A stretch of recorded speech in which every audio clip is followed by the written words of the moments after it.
Hey guys, it's Roscoe, and on the Space Couch today, as it's now December 31st, it's time for my top 5 novels of 2021. This is completely subjective, but two of them, the ones that are number 1 and 2, you won't be surprised that they are number 1 and 2. So, first of all, was this, The Devil in the Dark Water by Stuart Turton. He's the one who wrote The Seven Deaths of Evelyn Hardcastle, which was fantastic, and so is this. The setting is the Dutch East Indies in the 1600s, and a voyage from there back to Amsterdam on one of the trading merchant vessels. It's all about the goings-on and everything. It's fantastic. The crew think there's an evil spirit or ghost on the ship, and one of the people being transported back as a prisoner is basically like 16th century or 17th century Dutch Sherlock Holmes. He's brilliant. All the characters in this are really, really good, and the settings were fantastic as well. Definitely worth checking out. Now, next, The Unlikely Escape of Uriah Heep by H.G. Parry. This author was a fantastic find for me this year, and I'm not sure if it's a man or a woman, stumbled across 2 of their other books as well. Thoroughly enjoyed. This one, it's all about literary criticism, to be honest, and it was fascinating though. But basically, fictional characters are becoming real and inhabiting our world, and they want to take over our world, and that's not good for the rest of us. But it was very inventive, very original, and definitely worth checking out. It was a bit complicated at parts, and the use of English literature, critical analysis and stuff like that, and how it's done in a really accessible way. It was a great book.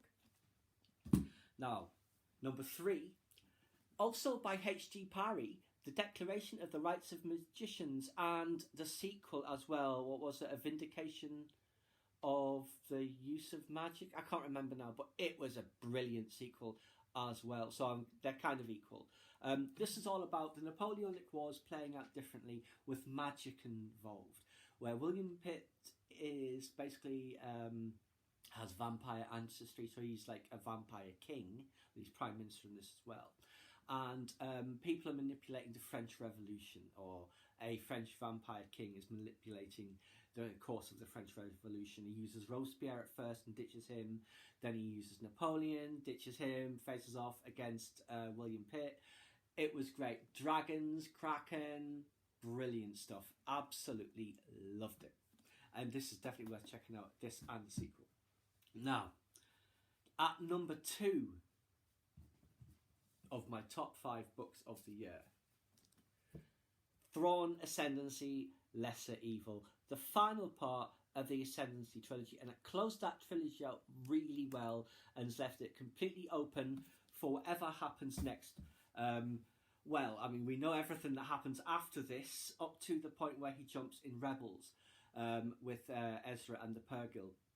But that, of course, there's consequences of that will be in the Ahsoka show and the follow-on shows. So, yes, loved this. Love Admiral Thrawn. I agree with, I think, Gia Melancholia, who commented on my review of this. Not that one, on the cover art comparison. Not keen on these covers for this series. And they're all right, but there's better ones. Maybe we'll do a review of the original trilogy cover art. And now, my number 1 book of the year. How could it not be Leviathan Falls by James S.A. Corey? I've absolutely loved the Expanse series, and it was the cover art that put me off getting into them, and I still don't really know what half this cover art is on any of these books, and I was not that keen on the style, but it fits the Expanse. But yes, this book, it was brilliant, as you know. Hundreds of you have watched those videos, over 1,000 of you watched those videos, so I know you guys enjoyed it as well. It did justice to the series when it closed it out. I would have liked more, you know, after it finished, which is a great sign that it's over and it's still left you wanting more rather than feeling unsatisfied. This was completely satisfying as a book and as a series and as a TV show. I've still not seen seasons 5 or 6 yet. But yes, number 1 is, of course, Leviathan Falls by James S.A. Corey. I hope you guys enjoyed. Please subscribe to my channel if you enjoyed this content. leave me a comment suggestion for upcoming topic you'd like to see discussed, or like the video.